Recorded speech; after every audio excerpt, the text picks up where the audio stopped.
what life experience that you had to make you give the perspective you have. I've watched you many nights, and you give a perspective. I can only say that a person who has been through something is able to give. You feel what I'm trying to say? Yeah. And that's my question for you. Well, I grew up in a tumultuous household.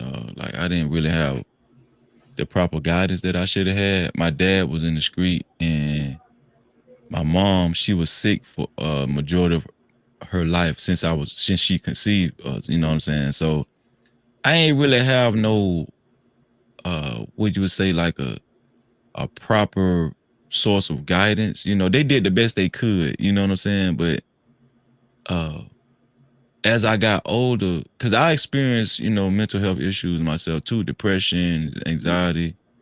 I'm talking about from a young age, but I didn't even know what I was going through. And I kind of started acting out and stuff. My grades started suffering. And then I kind of, uh, I tried that college shit, but it just ain't work. And I came back home and, I kind of started, I got with the wrong crowd. You know what I'm saying? I'm gonna just put it like that. But the point I'm trying to make is that uh once I always wanted to do public speaking, and I always wanted to uh uplift people and kind of like help people not experience the mental things that I experience. If I can help somebody avoid certain issues in life, that is really my passion. And that's why I focus a lot on kids too, and parenting, because to me that is the core of uh solving a lot of these issues that people deal with. If you can intercept people at a young age, the younger they are, the less issues they will have as they grow up. And so that's really what kind of got me into cutting on my camera and um, just covering different issues. Now, here's the thing: what caught me in this sector was I was watching Tommy Sotomayor a long time ago. Okay. A lot of people started with Kevin Samuels, but I kind of started with Tommy Sotomayor. But then I started feeling like Tommy, you know, yeah, there are some black women out there with attitude issues and stuff, but the way he was throwing black women up under the bus, it was almost a little coonish a little bit. You know what I'm Yeah, yeah, saying? yeah. It was too much. Yeah. It was over the top. You Yeah, it know what was I'm too much. saying? And then I caught wind of Kevin Samuels, and then I don't give a damn what nobody say. Kevin Samuels is funny as hell. That man used to make me laugh so hard, right? But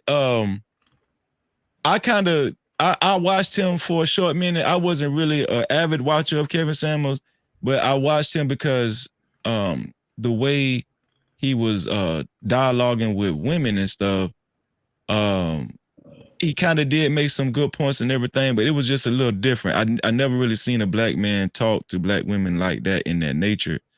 And so it was basically different. I wasn't really taking what he was saying as Bible, you know what I'm saying? But it was different. And so from that, uh, if you know about the algorithm gonna bring you from Kevin Samuels to the Lapeef sector, you know what I'm Yeah, saying? yeah. I don't know. I meant to ask JR, man, did you pay YouTube? Because it seemed like everybody came from Kevin Samuels to you. And No, because he did an interview with Kevin Samuel. That's that's why. right. So Yeah. the algorithm picked on. Okay, you watch this content, but he actually interviewed him as well. That's what happened. But go right ahead, Freezy. Okay, good. Okay, good. So and so that's how I started watching JR and everything. And then of course I got wind of Anton, and I never forget, I called in on JR's platform because he was taking phone calls, but he was actually ending the show. He ended the show, and I was the last caller, and I called in, and I had never done like nothing like that before. I was kind of nervous because it's YouTube stuff and it's internet stuff, and it was kind of weird to me. It's live streaming and stuff. And then I called in, and I just told JR like what he had going on and everything, and I was kind of corny too. I was real corny because I told JR, man, I like your shades too. I couldn't think of what to say. I was just corny. I was corny as hell when I called in, dog. And he was like, man, hey man, I appreciate you calling in. And then I kept calling in later on there towards the end of the show when you opened up the phone call. And then they liked it my personality. And that's when JR asked me, you know, would I be a part of his spinoff show, his first spinoff show? And of course, the spinoff show didn't work out, and he ended up doing King Talk after the spinoff show. And but I said to myself, man, let me jump off my own channel because I disagree. I wasn't agreeing with a lot of stuff that was said on even on the Lapeef network. Like it was different personalities. Like Anton, I agree with some of the stuff he was saying, but some of the stuff he represent, I didn't agree with it. You know, Anton is very far right. He's a very far right dude.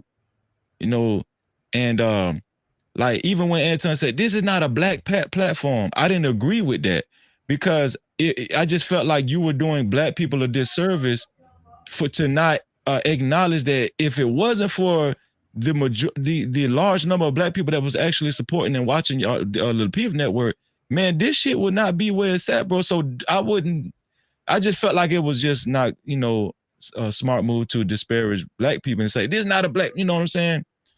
You know, I understood what he was saying, but I don't think there's nothing wrong with it. Still, if you're gonna say that, just say, but I ain't gonna lie. The reason why we're at where we're at is because of black people. Acknowledge black. Don't just because we've been getting thrown up under the bus for so long and not acknowledged for so long. Give us credit where credit due. You know what I'm saying? So listen. I agree with people at certain times. I disagree with certain people at certain times. Like even with Chicago Rilla, like I agree with him sometimes. I disagree with him. Me and Chicago even had like a back and forth on Facebook. It was just like a mini debate or whatever, you know.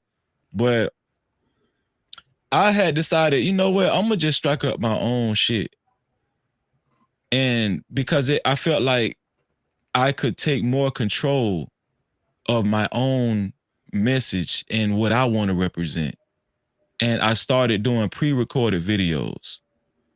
And a lot of people don't know this, but this is how I actually got monetized. I didn't get monetized by doing live streams. I got my 4,000 watch hours and my 1,000 subscribers by doing pre-recorded videos, bro.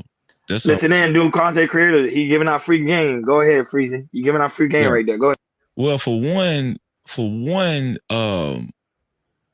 I wasn't comfortable live streaming. I probably was a little nervous, and I felt like it would be a cleaner process for me if I just go ahead, talk to the camera, cover certain aspects of the world and whatever, and edit it. I edit it. You know what I'm saying? And I did that for a whole year. And the good thing about pre-recorded videos is you never know which video is gonna go viral. Like you could be poor, you could do poor for like 6 months. And the 6 months in a day, that 6 months in a day video take off. It's like you putting shit out there, you just don't know what's gonna hit. But that's the good thing about pre-recorded videos. You know what I'm saying? And it could if you don't know that, it could get discouraging. You know what I'm saying? But you just got to keep putting that stuff out there. And when one of the videos is going to take off, one of them, and then you're going to see your subscriber count just shoot up out of nowhere overnight, and you're going to be like, damn, how I did that overnight? You know what I'm saying? And people, it's like the algorithm, this is what I tell people about the algorithm, dog. The algorithm is just like it's like a job. It's like a corporation. It really appreciates you when you show up to work every day. The algorithm appreciates you. Free game. He When, giving out free game. Hold on. Go ahead, Freezy. You giving out free game. Go ahead. Go ahead, talk. Same stuff I say. dog, Yeah. it appreciates you when you show up to work every day. You know what? And after a while, the algorithm will start looking at run and saying, you know what? I like that guy. That guy, you know, he's got good work ethic. He's good on the job. The people starting to like him. You know what? Let me kind of promote him a little bit. That's how the algorithm is. That's how it's programmed to do. But it wants to see how consistent you're gonna be first. Right? It wants to see. It's two things. Either it's consistency, or the only way you could take off with like one video or 2-3 videos is if you're willing to do something so outlandish to where it just jeopardizes your character. You know what I'm saying? But it's not organic though. That's the only problem. Like when you It's talk not about these organic. characters, it's not organic. And you know, I know Jordan's gonna go next when I ask you the question, but one point on that I was telling Akeem, because the problem is, especially within this space, they judge people if you got one view. I'd be like, no, that one view matters. That's a fact. When we started Hakeem Guitar, we only had one guy, John Smith, and we always give him a shout out every time. He used to watch our content, one guy, and now we got over 100 people watching us. That's how it be. And that's awesome, bro. That's awesome. And don't let how many people is watching your channel judge how good you are. Don't do that. You know what I'm saying? Your time will come. Trust me. Your time will come. Just stay consistent and be yourself. And I tell people this is very important. Now, when I say this, usually people don't understand what I mean when I say this. But please listen to me when I say this. Be yourself. But what YouTube made me realize, I could be a better myself. Like I could polish up myself. Like whoever Freezy is, YouTube made me realize I could be a better Freezy. Not a better somebody else. You know what I'm saying? So however you talk, Run, however you talk, Hakeem, however you talk, Jordan, amplify that. Amplify that. You feel what I'm saying? You're still being yourself. Mm-hmm. You're just amplifying yourself for YouTube. You understand what I'm saying? So that's what I tell people. Just practice being a better you. You know, and that's what I had to do, man, because like when I first started, man, I was ghetto as hell, dog. Like I'm still ghetto now, but I'm a little better now, though, dog. You know, I'm a little. But it's street ghetto. But go ahead, Jordan. Last question of today's show. I know, so I'm gonna go back what you said earlier, and I'm paraphrasing how you said, you know how you like to do public speaking